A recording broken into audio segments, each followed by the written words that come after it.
بسم الله والصلاه والسلام على رسول الله. السلام عليكم متابعي الكرام، كنتمنى تكونوا كاملين بخير وعلى خير، وتحيه كبيره بزاف لكل متابع جديد. اشرف حكيمي افضل ظهير ايمن في العالم كيتعرض للابتزاز من طرف الصحافه الفرنسيه، وعلى لسان الصحيفه لو باريزيان الفرنسيه تتقول بان ملف قضيه اشرف حكيمي تحل الجنائيه الدوليه، وحاليا معرض للسجن 15 عام. نعم، غادي تسجن اشرف حكيمي 15 عام سجنا نافذا في حاله تم الاتهام ديالو بشكل رسمي في قضيه الاعتداء على الفتاه الفرنسيه. باريزيان قالت هذا الخبر فوقاش في اللحظه اللي اشرف حكيمي كيتنافس على الكره الذهبيه العالميه. وهنا هذه فيها علاش حتى لهذ الوقيته هذه بالضبط عاد خرج هذا القرار هذا.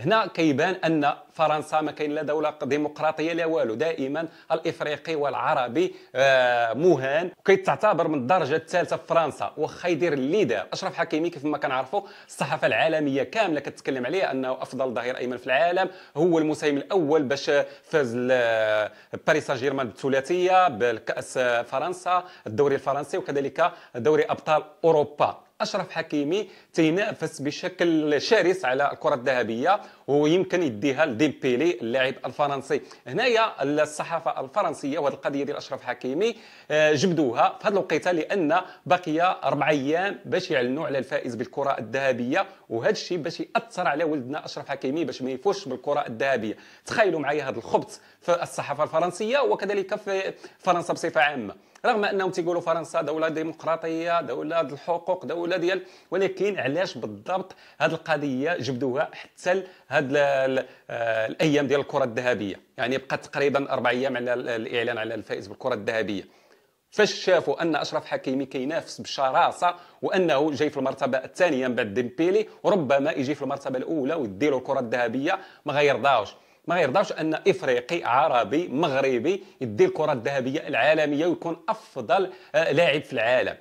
هنايا خرجت هذه القضيه اللي كان البدايه ديالها في 2023. في 2023 اشرف حكيمي كان تيتواصل مع واحد الفتاه فرنسيه على الانستغرام، تكلم معاها قال لها اجي عندي للدار نقصروا، وهذا الشيء عادي في فرنسا، يعني جات لعنده للدار تقصر هو وياها. ولكن من بعد الفتاه مشات لعند الشرطه الفرنسيه وشكات بحكيمي وقالت لهم انه بغى يعتدي عليها، وهنايا رفعت عليه واحد القضيه ديال الاعتداء. ولكن المحاميه ديال اشرف حكيمي تتقول بان الفتاه متناقضه في الكلام ديالها، وان حتى الخبره النفسيه يعني الطبيب ديالها قال بان ما كاينش شي دلائل تتبين ان اشرف حكيمي اعتدى عليها بالعنف او غرغمها باش دير داك الشيء اللي بغى. هنا كيتبين ان الفتاه الغرض ديالها هو تشويه السمعه ديال اشرف حكيمي ومن اجل الفلوس فقط. دابا الملف ديال اشرف حكيمي في قضيه الاعتداء راه تحال الجنائيه الدوليه، وفي حاله تم الادانه ديالو غادي يتحكم عليه ب 15 عام ديال الحبس.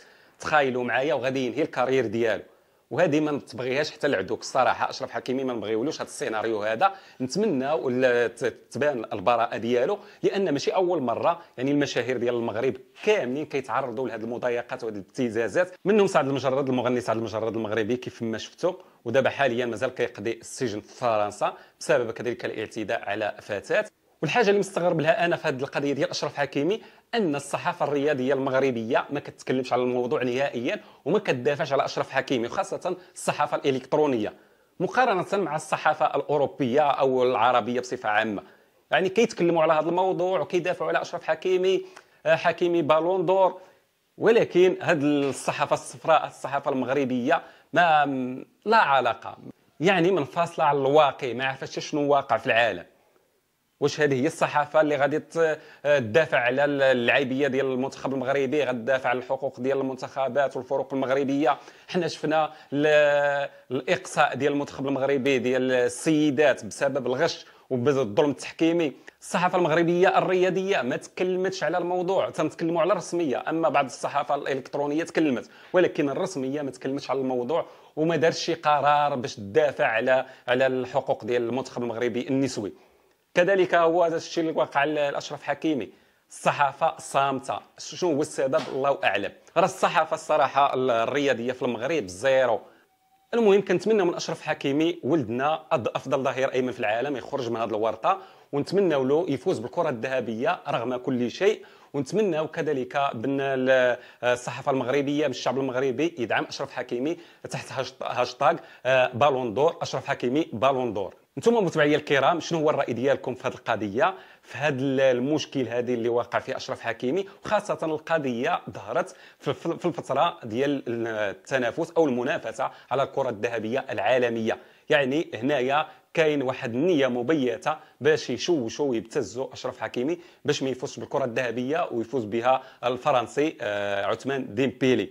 وشنو الراي ديالكم؟ واش ممكن اشرف حكيمي يفوز بالكره الذهبيه رغم كل شيء؟ واش القضيه اللي غيتحكم عليها واش هو عنده فيها يد كيف ما تنقولوا، او ان اشرف حكيمي ما يقدرش يقوم بهذا الشيء هذا غير فقط باش يتهموه ويبتزوه وكذلك ينهيوا له الكارير ديالو، لانه اصبح اول افريقي وعربي كيدير انجازات عالميه واسطوريه وكيتفوق على لاعبين اوروبيين وخاصه الفرنسيين، منهم ديمبيلي، منهم رافينيا، منهم يعني بزاف ديال اللاعبين الفرنسيين.